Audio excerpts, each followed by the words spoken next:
Pertemuan yang lalu kita sudah membahas tentang aqsamul miyah, al-miyahul lati yajuzu biha at-tathhiru sab'umiyah. Pembahasan tentang air yang bisa dipakai untuk bersuci.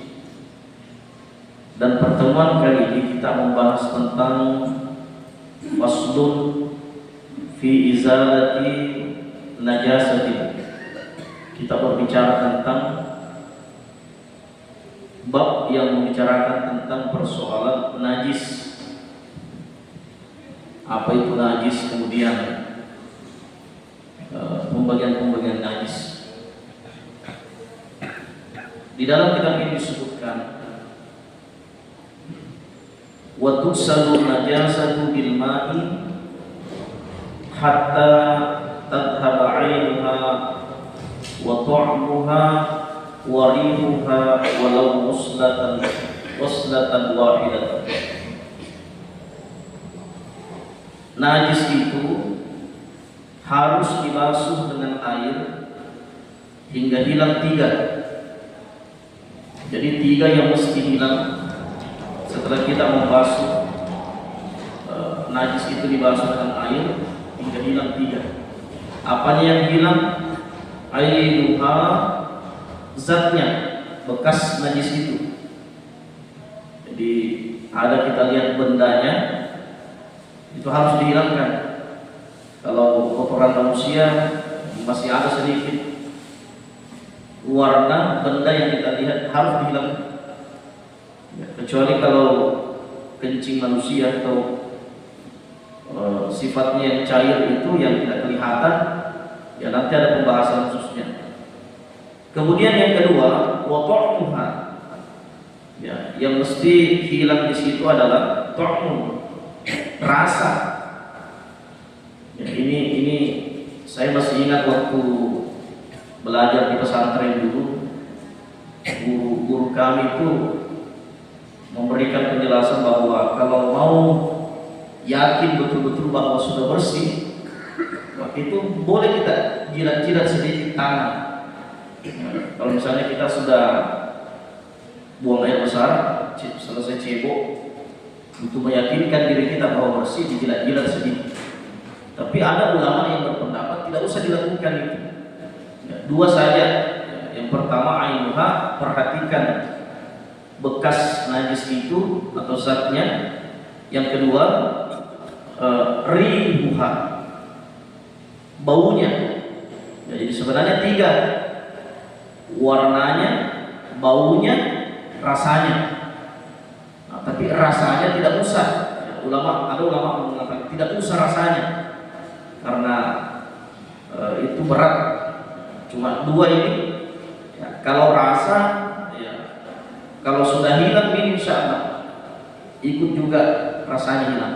Ainuha, bekasnya, kemudian rihuha, baunya. Nah, cium. Jadi benda yang terkena najis itu kalau sudah dicium sudah tidak ada aroma najisnya, insyaallah sudah bersih. Ya.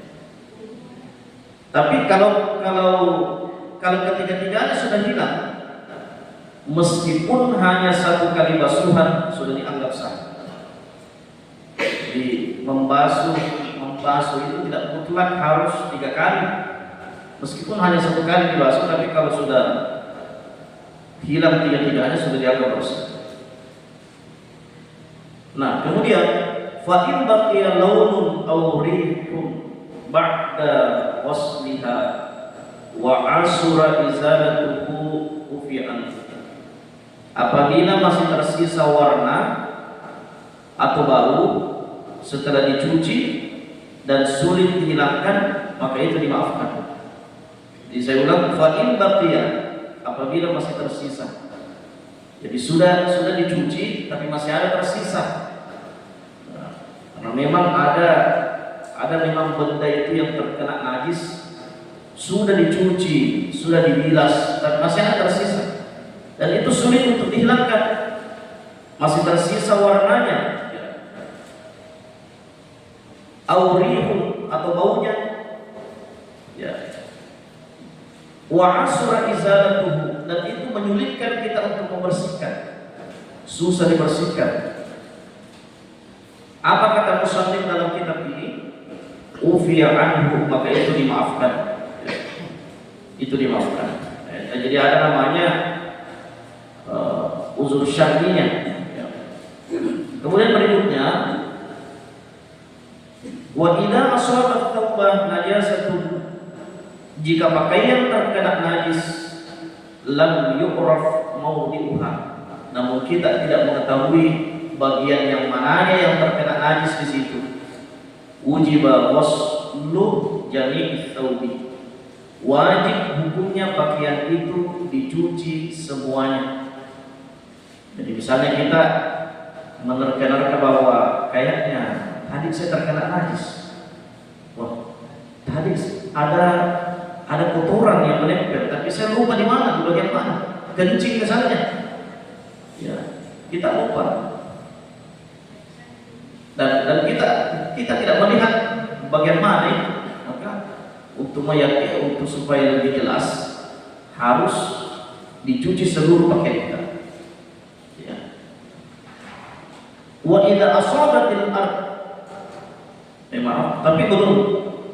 Kalaupun misalnya hanya sebagian saja kena, najisnya jelas-jelas kelihatan, kita tahu bahwa oh najisnya ada di sekitar celana, najisnya ada di sekitar sarung, kita tahu, maka tidak usah dicuci semua pakaian, cukup yang terkena najis. Tapi kalau kita ragu-ragu dan itu tidak kelihatan najisnya, maka wajib dicuci seluruh pakaian itu. Kemudian wa idza asabatil ardu najasatun, apabila tanah terkena najis kemudian disiram air hingga hilang zatnya, wazalat ainuha tahurat, maka tanah tersebut menjadi suci. Ya. Jadi saya berikan contoh ini. Misalnya hari raya Idul Fitri, hari raya Idul Adha, kan biasa kita sholat di atas lapangan atau di atas tanah. Kan semuanya kan harus bersih, bukan cuma pakaian, tapi tempat sholat kita juga harus bersih. Jadi kalau kita sholat sementara di tempat sholat kita itu ada najis, maka tidak sah. Ya, misalnya di atas tanah itu ada seekor kucing yang pernah kencing di situ. Ya, tapi ini kotor najis yang dimaksud yang cair, bukan yang padat. Bukan yang kotoran yang padat yang cair yang kencing. Nah, kata musannif, fasabba 'alaiha al-ma', cukup disiram saja dengan air, siram air. Wa zalat 'ainuha, hingga hilang zatnya. Jadi kalau sudah disiram air, sudah tidak ada tahurat, maka tanah tersebut menjadi suci. Itulah yang pernah terjadi di zaman Nabi. Pernah ada Arab Badui kencing di masjid. Masjid waktu itu kan belum sama dengan sekarang. Ya, belum ada tehel, belum secanggih sekarang saat ini. Jadi ada Arab Badui masuk kencing di masjid. Sementara kencing, sahabat marah, terutama Umar bin Khattab itu langsung mencabut pedang, dia mau tebas lehernya Arab Badui yang kencing. Tapi begitu bijaknya Rasulullah SAW, Rasulullah mengatakan, jangan dulu, biarkan selesai kencingnya, jangan dipukul, biarkan selesai kencing. Begitu selesai kencing, Nabi bilang di dalam hadis dari Imam Bukhari, tuangkan seember air. Jadi tuangkan seember air di atas bekas kencing Arab Badui tadi itu, ya, maka itu menunjukkan bahwa tanah itu tidak perlu digali. Jadi anggap ini tanah pernah ditempati kencing, cukup siram saja air, tidak usah digali tanahnya. Nah, itu sudah bersih. Tapi ada penjelasan yang paling unik. Wa yufaru yabasuha bisyamsi warrihi adalah asal. Tapi menurut pendapat yang paling kuat, Kalaupun misalnya tidak disiram air itu tanah. Nah, jadi kalau tanah yang tadi ditempati ada najis di situ, tidak disiram air, tetapi kering, ya, kering karena panas matahari atau tiupan angin, maka itu sudah dianggap suci. Ya. Jadi kalau ada tanah terkena najis, meskipun tidak disiram, tapi karena angin kencang atau terik matahari begitu panas, maka cukup yang dua itu bisa menghilangkan najis. Karena kalau ada kencing kucing misalnya menempel di tanah dengan tiupan angin itu, ya pasti menghilangkan najis itu. Hadirin dimuliakan Allah Subhanahu wa taala. Sekarang kita berbicara tentang penjelasan pembagian najis. Ada 3. Najis mughalladhah, najis berat, ya. Kemudian yang kedua najis mutawassithah, najis ringan, bukan ringan, pertengahan. Yang ketiga ini baru ringan, mukhaffafah. Cara membersihkannya seperti apa? Yang pertama kita berbicara tentang najis yang berat, ya. Yang mana itu? Wa najasatul kalbi wal khinzir, ya. Najis yang berat itu najis anjing dengan babi, ya. Wa ma wulida minhuma aw min ahadihima najasatun ghalidhatun. Najis dari anjing dan babi serta keturunan dari keduanya, salah satunya adalah najis berat. Penjelasan dalam kitab ini, apanya yang najis anjing? Apakah cuma liurnya atau cuma sebagian badannya? Ternyata seluruh tubuh yang ada pada anjing itu semuanya najis. Jadi di sini dimaksud termasuk bulunya, keringatnya, bulunya, jilatannya. Jadi kalau kita, maaf ya, yang kita muslim ini bersentuhan dengan seekor anjing, ya itu perlu, jangan dibiarkan tidak dicuci. Kalau tanpa sengaja kita lewat bersentuh anjing, itu harus dicuci karena semuanya najis. Air liurnya, apalagi air liurnya, apalagi kalau sudah sampai menjilat, nah itu najis berat, bukan logok. Kemudian wal khinzir, babi. Nah, jadi itu bukan cuma jilatannya yang najis, tapi seluruh anggota tubuhnya. Bagaimana caranya mencuci? Nah, Islam mengajarkan kita itu tidak cukup hanya dengan air saja. Ya.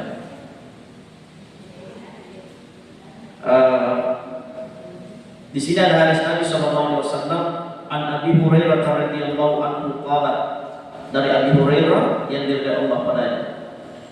Qala Rasulullah sallallahu alaihi wasallam, Nabi sallallahu alaihi wasallam bersabda, "Idza walaqal kalbu fi ina'i ahadikum falyaghsilhu sab'a marrat aw lahunna lit-turab." Apabila anjing menjilati bejana salah seorang di antara kalian, apa kata Nabi? Falyaghsilhu sab'a marrat aw lahunna lit-turab. Wajib dia mencuci bejana itu sebanyak 7 kali bilasan. 7 kali bilasan. Salah satu dari 7 kali bilasan itu harus dicampur dengan tanah. Nah, itu. Saya sampai saat ini masih mengkaji kenapa ada bakteri apa yang terdapat di dalam jilatan anjing itu sehingga ketika itu kena kita mesti dicampur dengan tanah.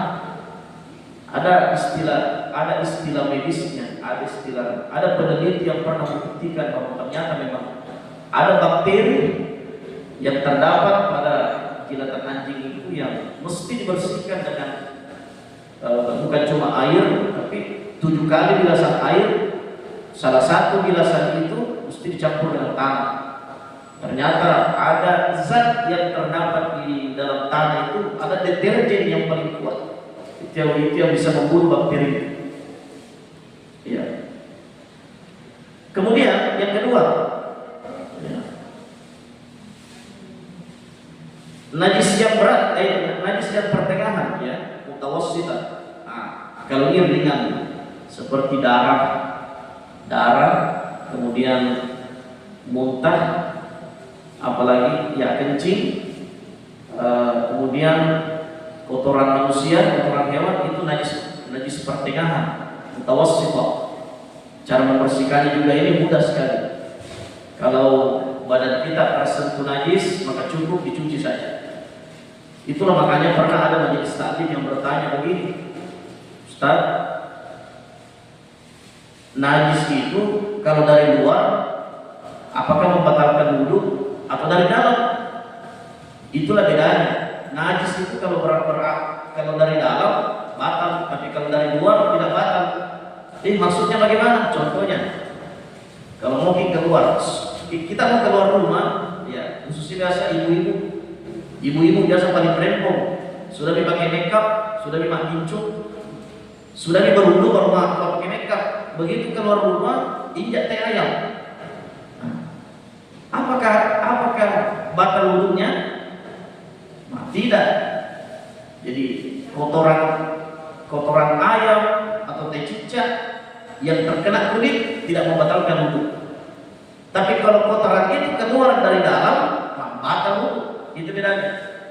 Jadi kalau najisnya berasal dari luar, bersentuhan dengan kulit kita, maka tidak batal wudu.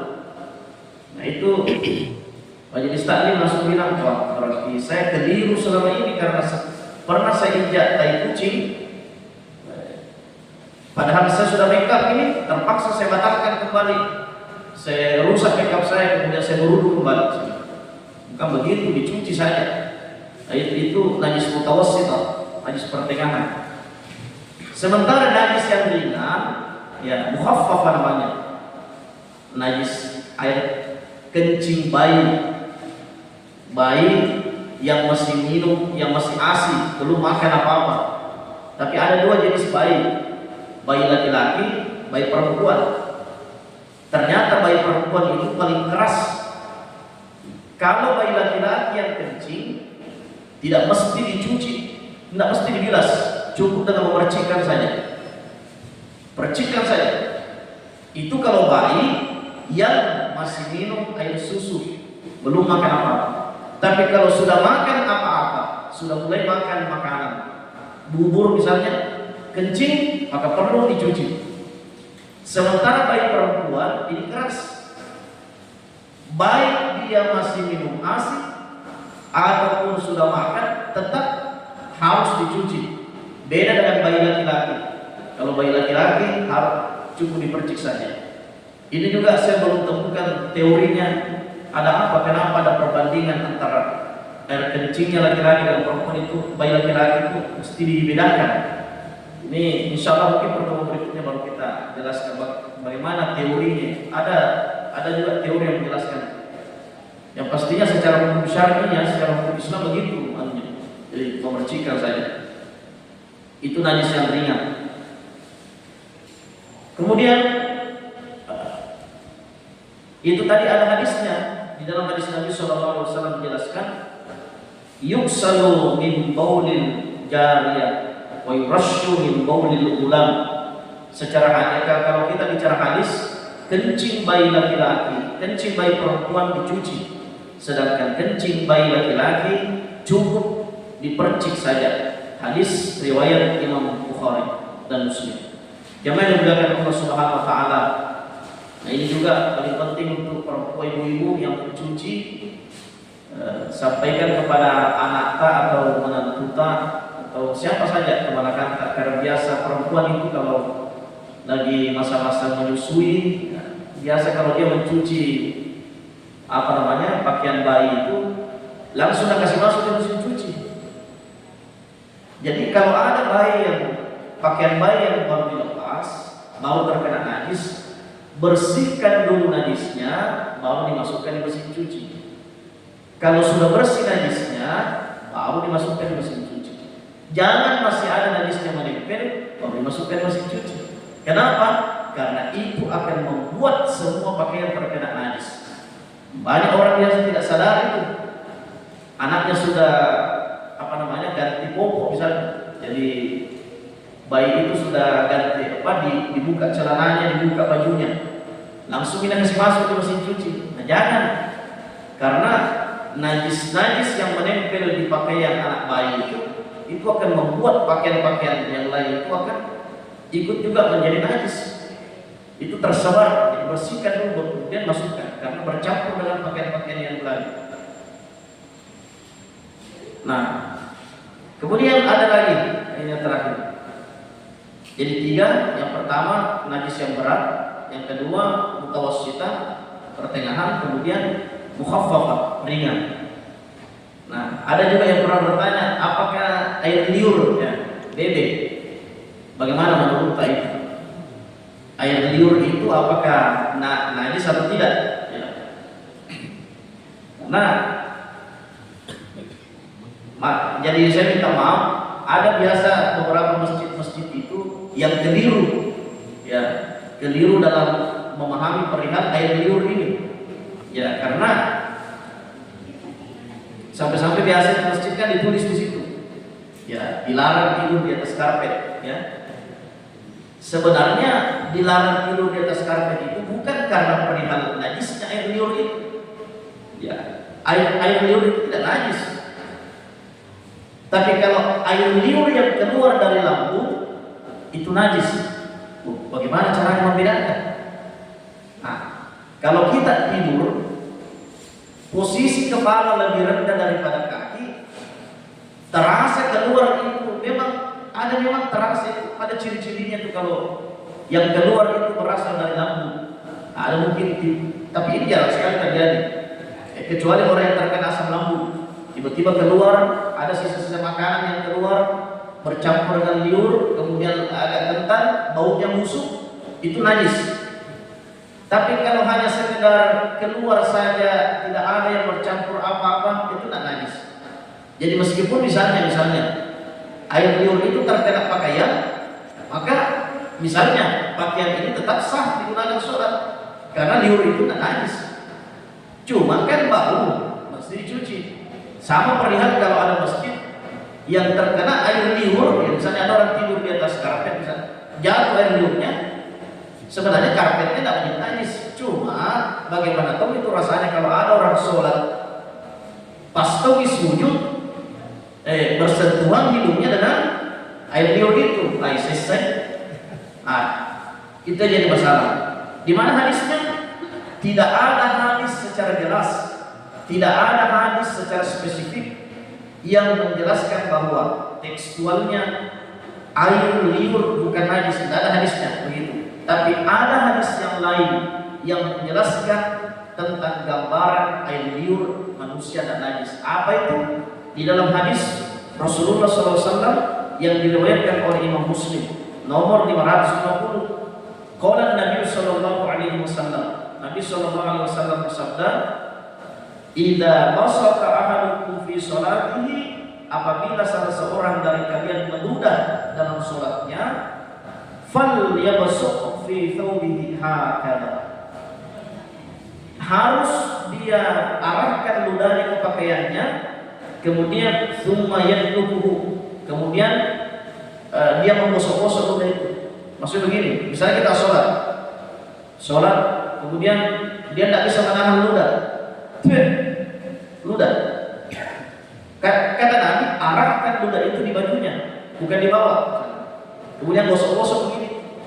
Seandainya air liur itu najis, tidak mungkin Nabi mengatakan gosok-gosok itu air liur, cukup digosok saja begini. Maksudnya begini mungkin, terkena air liur cukup digosok saja, sudah. Seandainya air liur itu najis, pasti Nabi mengatakan tidak cukup hanya digosok, tapi harus batalkan sholatnya, cuci bajunya. Itu istinbat hukumnya begitu. Jadi tidak ada hadis secara jelas mengatakan bahwa air liur bukan najis, tapi ada hadis yang mengatakan bahwa ternyata air liur manusia itu bukan najis. Ya, jamaah yang dimuliakan Allah Subhanahu wa taala. Yang terakhir,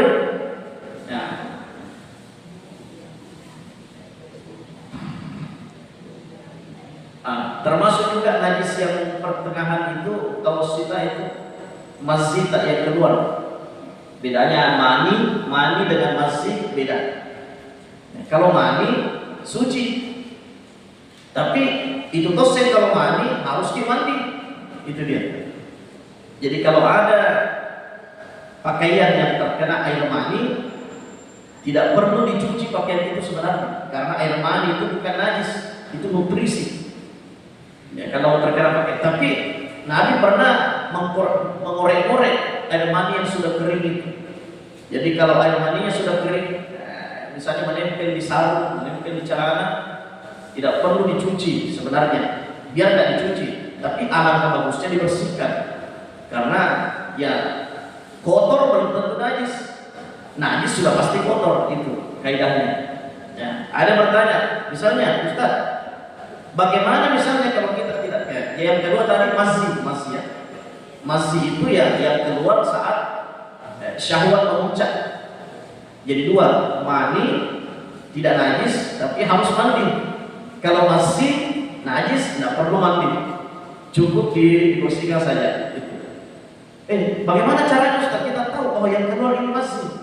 Itu kan tidak kelihatan. Ciri-cirinya biasa itu keluar bisa ada rangsangan. Ya, kemudian kedua, bentuknya bening. Tapi tidak mungkin mau diperiksa bagaimana bentuknya ini. Nah, ada kaidah dalam usul fikih yang mengatakan al-aslu bi qa'id taharati hatta yatayaqqana najasatu.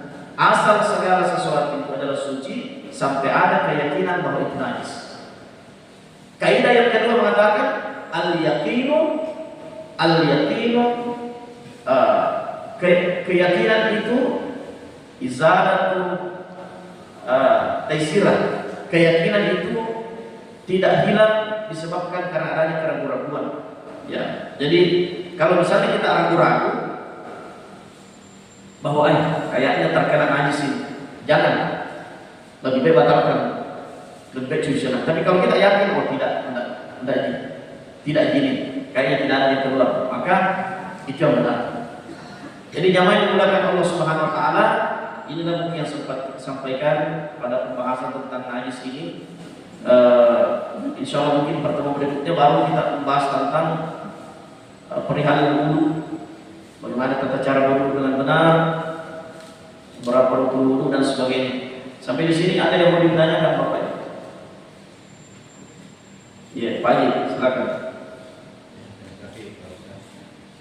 Yang pertama, saya pernah membaca salah satu buku dari seorang guru besar dari UNM.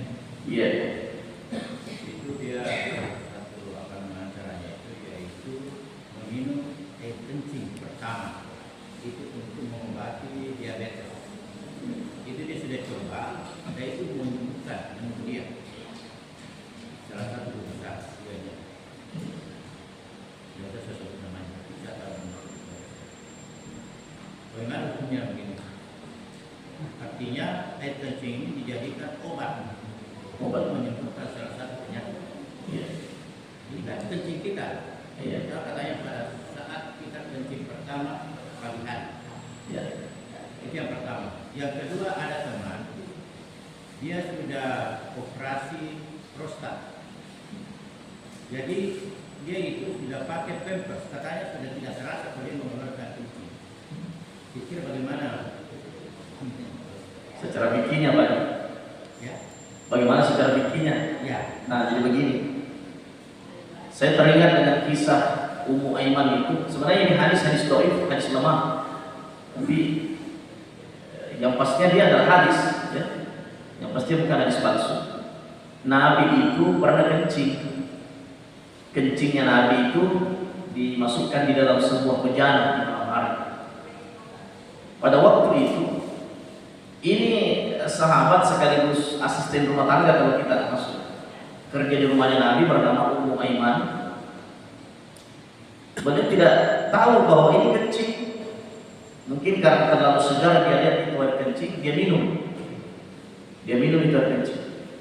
Begitu Nabi cari air kencing itu, kata Nabi, siapa yang minum air yang saya simpan di sini? Ummu Aiman mengatakan, saya ya Rasul. Ketawa Nabi sampai kelihatan gigi gerahamnya. Nabi mengatakan, kenapa kau minum itu? Nah itu air kencing saya. Apa jawabannya Ummu Aiman? Saya belum pernah meminum air yang segar kecuali air yang saya minum yang tadi. Itu kalau tidak salah ada di kitab Syama'il Muhammadiyah, itu ditulis oleh Tirmidzi, ada juga di situ. Kata Nabi, karena kau minum air kencingku, saya jamin engkau tidak akan sakit perut selamanya. Itu yang pertama. Yang kedua, mengenai air kencing yang diminum oleh salah seorang peneliti atau guru besar, tapi sembuh banyak sembuh. Ya menurut dia. Menurut dia, ya sembuh.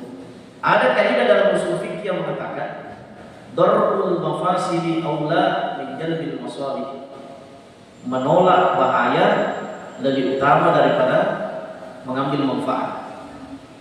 Meskipun itu adalah sesuatu yang haram, meskipun itu adalah sesuatu yang diharamkan, sesuatu yang melanggar agama, lebih baik menolak itu daripada mengambil manfaat. Contoh begini, kita masuk di hutan, lapar, kalau kita nggak makan ini, mati kita ini, nyawa sudah mulai ngos-ngosan, pokoknya nggak karu-karuan, sudah mulai bahaya terkena kalau kita nggak makan. Ternyata pas di hutan ketemu satu saja sumber makanan, babi. Diambillah babi itu, kemudian dibakar, tapi memakannya tidak perlu sampai kenyang, hanya mengganjal saja perut. Ini namanya dorul mafasidi, menolak bahaya. Lebih bagus daripada mengambil manfaat. Memang najis, memang babi itu haram bagi umat Islam, tapi karena ada bahaya yang mengintai kita, maka itu jauh lebih baik menolak bahaya itu daripada meninggalkan babi itu.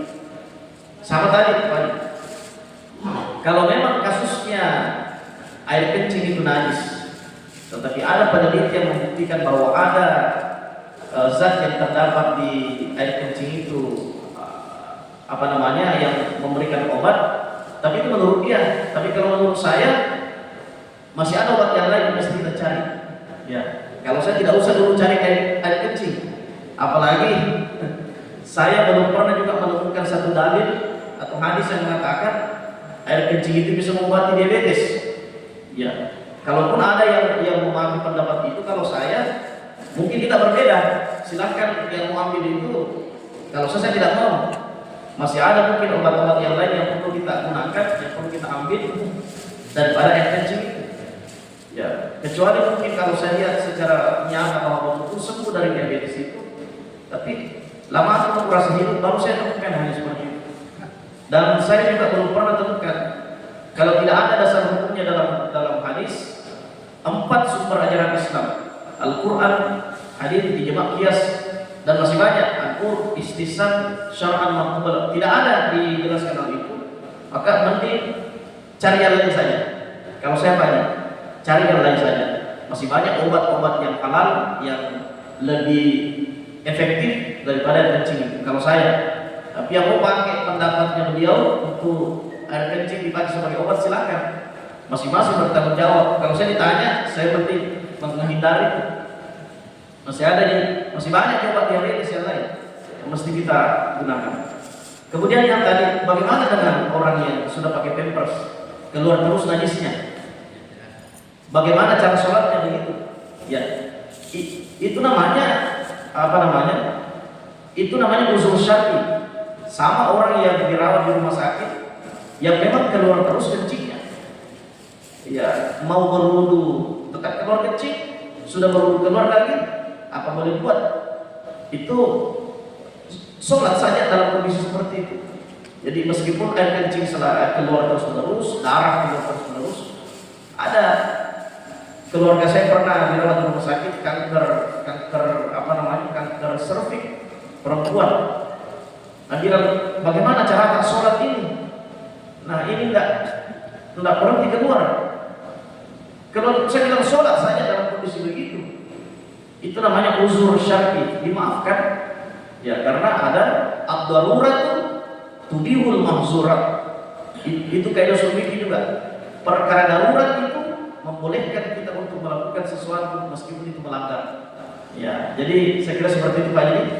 Jadi itu namanya ada unsur syar'inya. Yang kedua ada tadi ya. Waalaikumsalam.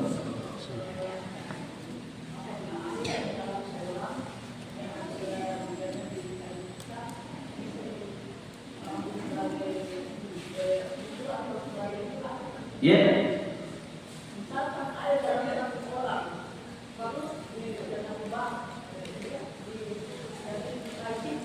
Iya. Iya.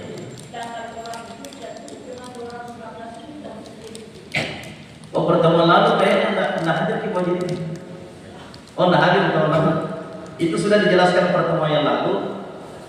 Kalau ada kotoran-kotoran yang masuk di dalam air, ya, kolam misalnya, itu mesti dilihat dulu. Kalau volume najisnya wajib, kalau volume najisnya sedikit lebih banyak airnya, maka itu tidak masalah.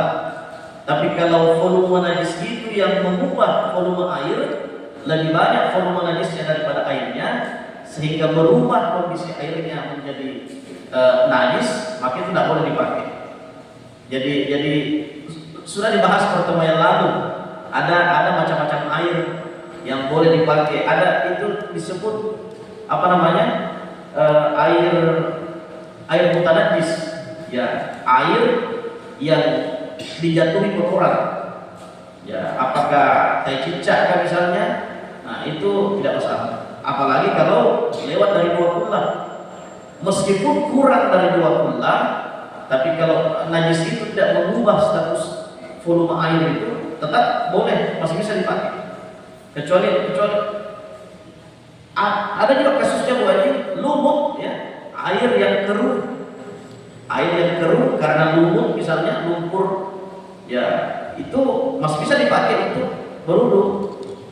Ya, itu karena lumutnya itu tidak disengaja. Kecuali kalau kita sengaja masukkan lumpur di dalam air itu, maka tidak boleh dipakai dulu. Saya kira seperti itu saja. Iya, terakhir.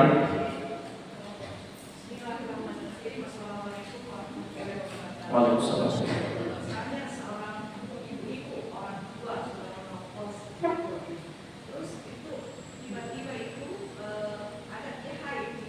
Iya.